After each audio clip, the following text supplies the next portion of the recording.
સદગુરુ ની દયા વિના સપને મળે નહીં સત્સંગ સદગુરુ ની દયા વિના સપને મળે નહીં સત્સંગ દયા હોય ગુરુદેવની આવે ભક્તિ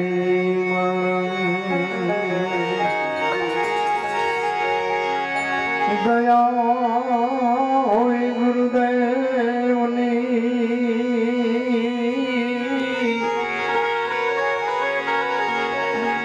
આવે ભક્તિ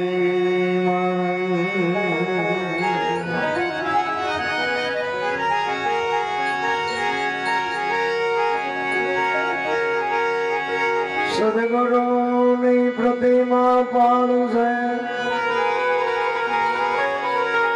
એ કરે સદગુરાની સે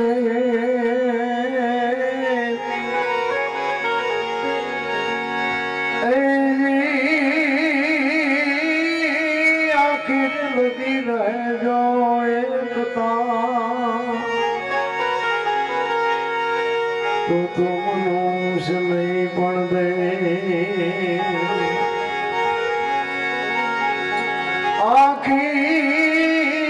આખિર લગી રહે તમારી એકતા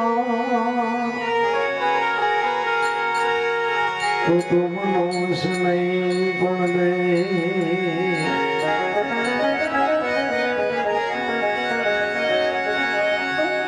સદગુરુ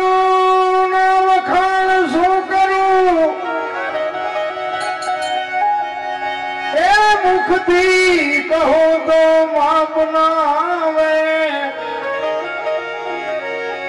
ઇન્દ્ર કુબેર જેનો પાર ન પાવે પાવે ચાર વેદ જેના ગુણ ગાવે અગમ ઘર માયા પે રમી દયા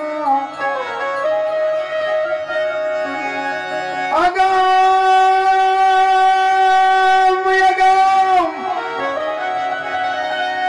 એ યગમ ઘર માયા પે રમી રહ્યા બેહદ બારની વાત લાવે લાવે દાસ સમાને સ્વામી ફૂલગીરજી મળ્યા ચરણ પ્રતાપથી ગુણ ગાવે દાસ સમાને સ્વામી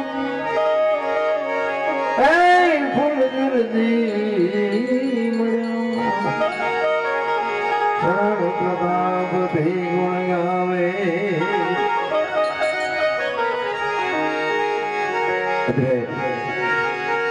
જોકે મારા ઘરે મારે ભજન ગાવા બેહાઈને ઘણા બધા આમંત્રિત કલાકારો છે પણ થોડાક આગ્રહને માન આપીને એકાદ ભજન કરવું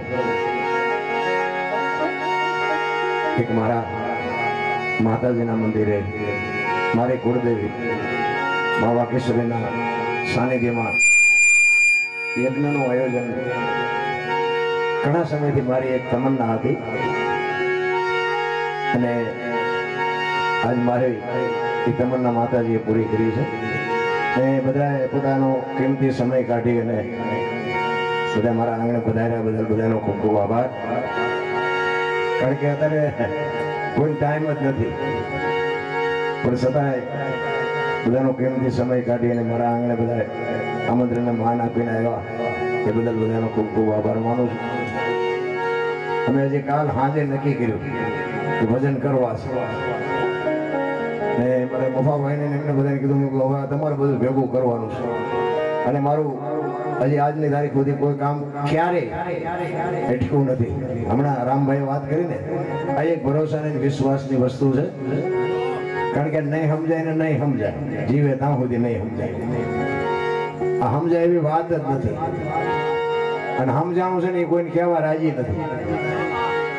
બધા ગોતે છે, શું ગોતે એ ખુદને ખબર નથી. બધા કે ભગવાનની જરૂર, ભગવાનની જરૂર. આ બધા બેઠા છો, કહું છું ભગવાન તમને ભેગો થાય તો ભગવાન પાસે માગવાનું શું નક્કી કર્યું? શું નક્કી શું કર્યું? ભગવાન કદાચ હારો આપણે ભેગો થઈ જાય, શું આપણે નક્કી કર્યું છે કે મારે આ જોઈએ છે એવું કઈ નક્કી કરી નાખ્યું? ખબર જ નથી. બધા ગોતે છે, જ્યાં સાધુ બાપુ આનું શું, બાપુ આનું શું, બાપુ દુકાને રગડે ગોળ નો શું ભાવ, તમારી દુકાન ગોળ નો શું ભાવ, પણ લેવા નીકળ્યો શું ભાવ જાણવા નકરો નીકળ્યો શું? ખબર તો હોવી જોઈએ ને, ખરીદી શું કરવા નીકળ્યા છે. માણાનું જીવન છે ને, માણાનું શરીર છે ને એક દુકાન છે, અને જીભ છે ને એ તાળું છે.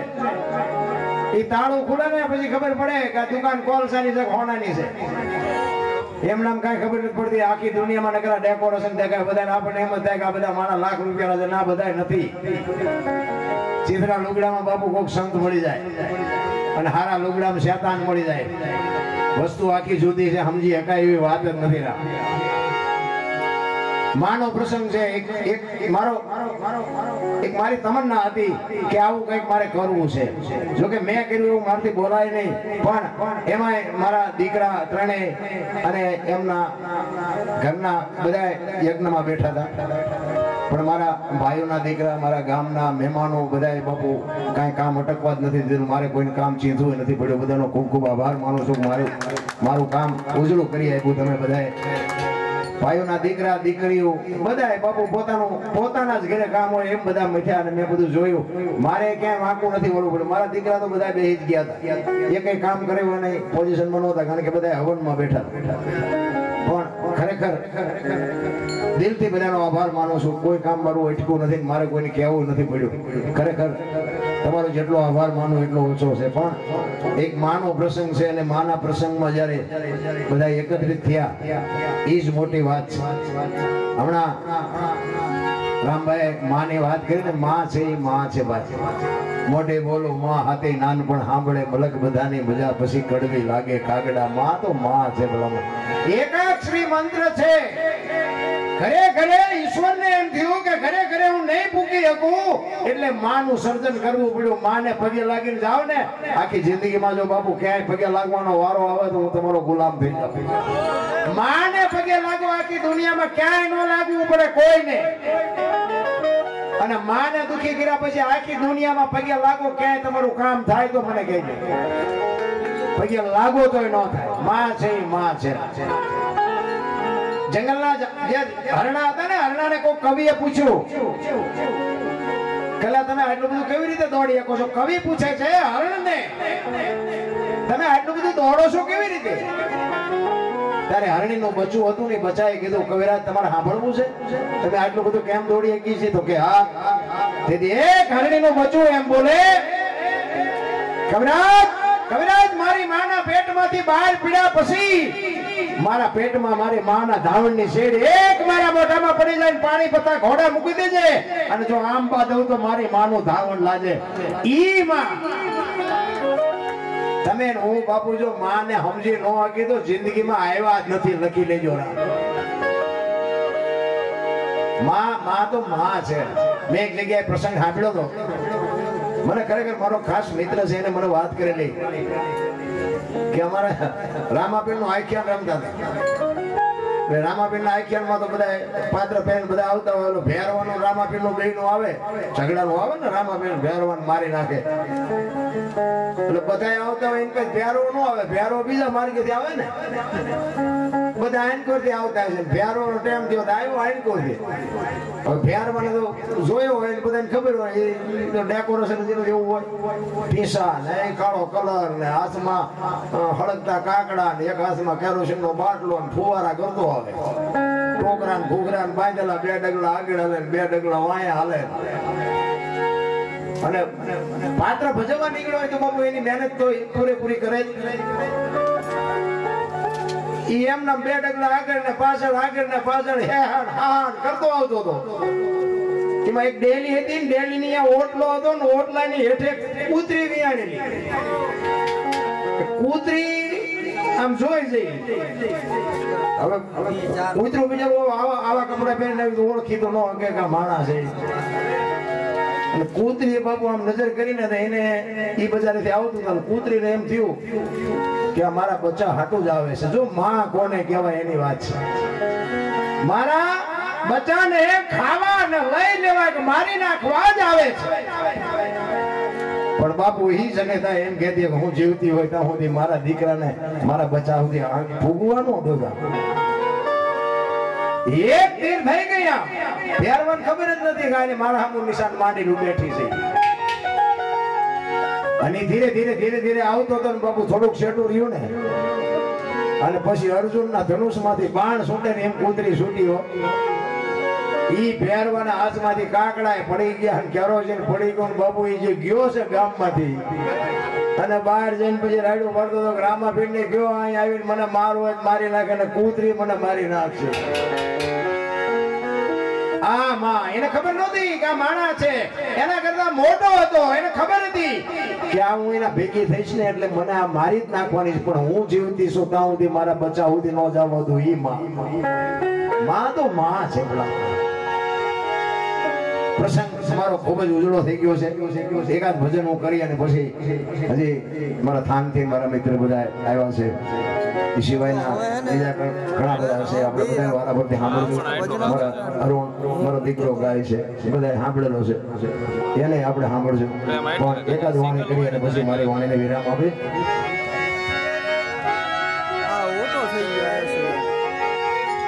જો ગુરુની હમણાં વાત કરી કે ગુરુ મહારાજની શાન મળી જાય પછી શું થઈ શકે અને ગુરુ સિવાય કોઈને પૂછ્યું નથી કોઈને જો કારણ કે આપણો મને તો બધા ઓળખતા હોય મારું ગામ છે મારું ઘર છે મારા ભાઈઓ છે બધા પણ ઓળખતા હોય પણ આપણું આ બાપુ હાલ્યું હોય ને તો બાપુ ગુરુના પ્રતાપથી નથી અને હું તો દર વખતે મારા પ્રોગ્રામ હોય તો કહું મારા પહેલો જ મોટામાં મોટો ફાળો અમારા માધુબા બાપુનો છે હા એમને જે મારી માંથી કૃપા વરસાવી છે ને એ બાપુ કોઈ ન વરસાવી શકે આજે દુનિયાના છેડા સુધી આપણું નામ બોલાય છે એ પ્રતાપ બાપુ માધુબાનો છે મારા મા બાપનો તો છે એમાં તો કોઈ સવાલ જ નથી પણ ભજનની દુનિયામાં જ્યારે મેં ગાવાનું ચાલુ કર્યું ને ભાઈ ત્યારે માધુબાની સાતી ગજ ફાલતી હતી કે મારા દીકરા ભજન ગાવા હોય તો ગાય ન ગાય તો કઈ નહીં પણ હવે મને